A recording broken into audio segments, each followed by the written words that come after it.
Inauguration ದಿನನೇ ಬಿದ್ದೋಯ್ತು. ಅಲ್ಲಿ ಸುಮಾರು 140 ಜನ ಸತ್ತರು.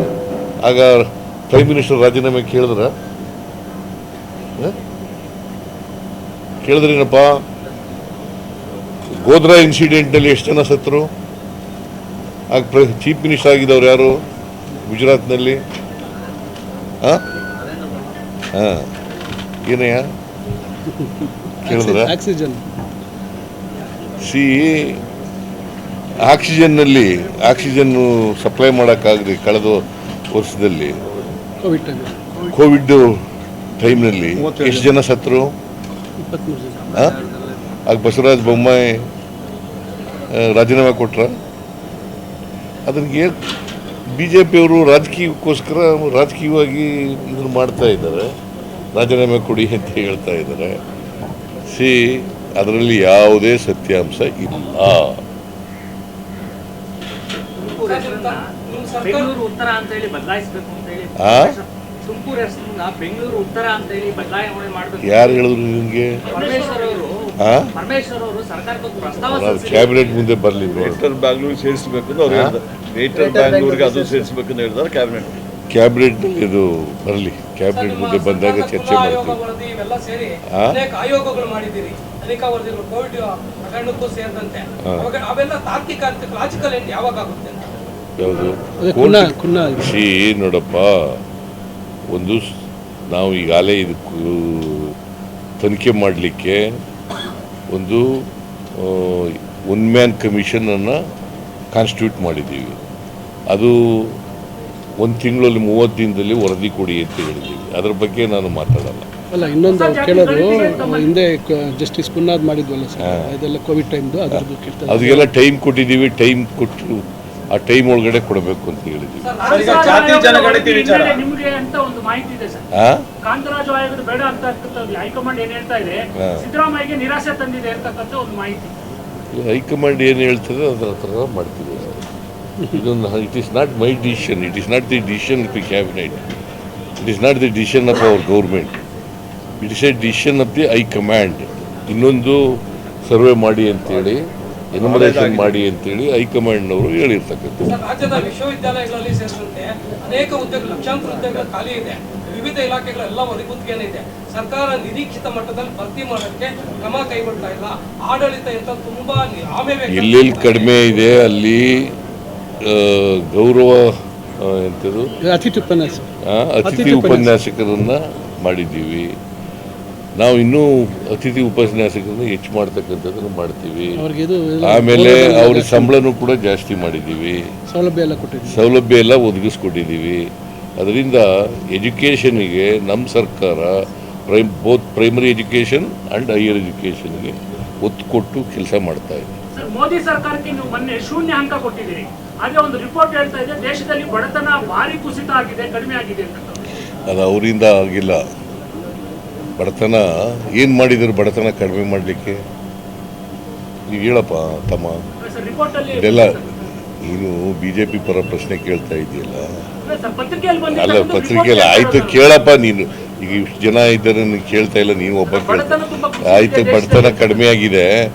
ಬಡತನ ಕಡಿಮೆ ಆಗಿರೋದು ನಮ್ಮ ಇದು ಮತ್ತು ಗರೀಬಿ ಹಠಾವೋ ಆ ಕಾರ್ಯಕ್ರಮದಿಂದ ಇವತ್ತಿನವರೆಗೂ ನಡ್ಕೊ ಬಂದಿದೆ.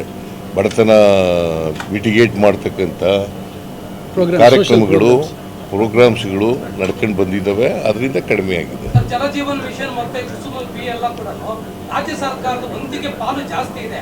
ಆದರೂ ಕೂಡ ಕೇಂದ್ರ ಸರ್ಕಾರ ನನ್ನದೇ ಯೋಜನೆ ಅಂತ ಹೇಳೋ. ನೋಡಪ್ಪ, ಇದು 50% ರಾಜ್ಯ ಸರ್ಕಾರ ಕೊಡೋದು, 30% ಮಾತ್ರ ಕೇಂದ್ರ ಸರ್ಕಾರ ಕೊಡೋದು, 20% ಬೆನಿಫಿಷಿಯರೀಸ್ ಕೊಡೋದು ಅಲ್ವಾ? 50% ರಾಜ್ಯ ಸರ್ಕಾರ ಕುಸುಂಬಿ, 30% ಕೇಂದ್ರ ಸರ್ಕಾರ ಹೊಸ ನಮ್ಮ 20% ಬೆನಿಫಿಷಿಯರಿ. ಅದನ್ನೇ ಹೇಳಿದ್ವಿ. ಅನೇಕ ಈಗ ನಾವು ಮೋರ್ ದೆನ್ 50% ಕೊಡ್ತೀವಿ. ಪ್ರಧಾನಮಂತ್ರಿ ಎಂಥದ್ದು ಜಲಜೀವನ್ ಮಿಷನ್ ನಾವು ಕೊಡ್ತೀವಿ. ಆಮೇಲೆ ಆಸ್ಪತ್ರೆ ಎಂಥದ್ದು ಅದು ಇದು ನ್ಯಾಷನಲ್ ಹೆಲ್ತ್ ಮಿಷನ್ ಅಲ್ಲಿ ನಾವು ಎಷ್ಟು ಜಾಸ್ತಿ ನಾವ್ಯಾಕೆ ಜಾಸ್ತಿ ಕೊಡ್ತೀವಿ? ಆದರೂ ಪ್ರಧಾನಮಂತ್ರಿ ಆರೋಗ್ಯ ಎಂಥದ್ದು ಯೋಜನೆ ಅಭಿಯಾನ,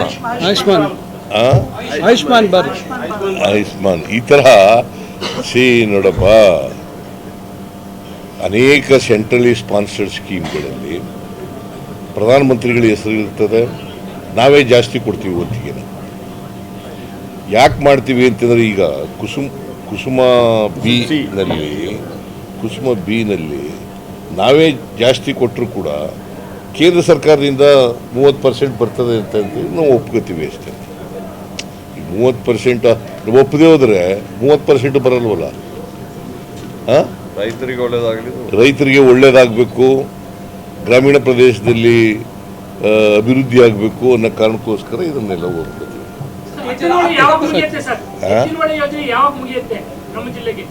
ಅದು ಎಕ್ಸಾಕ್ಟ್ ಆಗಿ ಹೇಳಕ್ಕಾಗಲ್ಲ.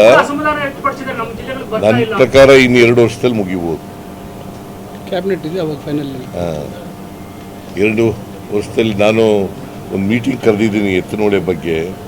ಈ ಭಾಗದ ಚಿಕ್ಕಬಳ್ಳಾಪುರ, ಕೋಲಾರ ಗ್ರಾಮಾಂತರ ಜಿಲ್ಲಾ ಮಂತ್ರಿಗಳು, MLAಗಳು, ಆಮೇಲೆ ಇದು ಎಂಥದ್ದು ಡಿಪಾರ್ಟ್ಮೆಂಟ್ನವರು ಎಲ್ಲರೂ ಕರೆದಿದ್ದೀನಿ. ರಾಜ್ಯದ ಆರ್ಥಿಕ ಪರಿಸ್ಥಿತಿ ಚೆನ್ನಾಗಿದೆ. ಖಜಾನೆ ಏನು ಖಾಲಿ ಆಗಿಲ್ವಾ?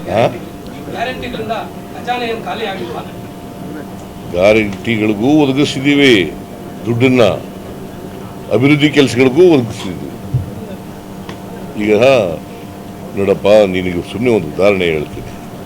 ಹೋದ ವರ್ಷ 52,000 ಕೋಟಿ ಕ್ಯಾಪಿಟಲ್ ಎಕ್ಸ್ಪೆಂಡಿಚರ್ ಇತ್ತು. ಈ ವರ್ಷ 83,000 ಕೋಟಿ ಆಗಿದೆ. ನಿಂಗೇನು ಅನಿಸುತ್ತೆ? ದಿವಾಳಿ ಆಗಿದೆಯಾ? 31,000 ಕೋಟಿ ಕ್ಯಾಪಿಟಲ್ ಎಕ್ಸ್ಪೆಂಡಿಚರ್ ಹೆಚ್ಚಾಗಿದೆ ಒಂದು ವರ್ಷದಲ್ಲಿ. ದಟ್ ಮೀನ್ಸ್ ಟು ಸೇ ಅಭಿವೃದ್ಧಿ ಕೆಲಸಗಳಿಗೂ ದುಡ್ಡು ಕೊಡ್ತಾ ಇದ್ದೀವಿ, ಗ್ಯಾರಂಟಿ ಯೋಜನೆಗಳಿಗೂ ದುಡ್ಡು ಕೊಡ್ತೀವಿ. ಗ್ಯಾರಂಟಿ ಯೋಜನೆಗಳಿಗೆ more than 50 crores, 55,000 crores ಕೊಡ್ತಾ ಇದ್ದೀವಿ. ಎಲ್ಲಿ ನಾವು ಎಲ್ಲ ಏನೇನು ಮ್ಯಾನಿಫೆಸ್ಟೋನಲ್ಲಿ ಹೇಳಿದ್ದೀವಿ, 593 ಮ್ಯಾನಿಫೆಸ್ಟೋನಲ್ಲಿ ಭರವಸೆಗಳಲ್ಲಿ 242 ಭರವಸೆಗಳನ್ನು ಈಡೇರಿಸಿದ್ವಿ. ನೀವೇ ಹೇಳಿ ಎಷ್ಟು ಮಾರ್ಕ್ಸ್ ಕೊಡ್ಬೋದು? 2 ವರ್ಷದಲ್ಲಿ ಅವರು 600 ಭರವಸೆಗಳು ಹೇಳಿ ನಾಟ್ ಇವನ್ 10% ಕೂಡ ಇಂಪ್ಲಿಮೆಂಟ್ ಮಾಡಿಲ್ಲ. ಅವ್ರಿಗೆ ಎಷ್ಟು ಕೊಡಬೇಕು, ನಮ್ಗೆ ಎಷ್ಟು ಕೊಡಬೇಕು ಹೇಳ? Okay, thank you. ಹೆಚ್ಚಿನ ವಿಡಿಯೋಗಳಿಗೆ ಪ್ರತಿಧ್ವನಿ ಯೂಟ್ಯೂಬ್ ಚಾನೆಲ್ ಸಬ್ಸ್ಕ್ರೈಬ್ ಮಾಡಿ, ಬೆಲ್ ಐಕಾನ್ ಕ್ಲಿಕ್ ಮಾಡಿ.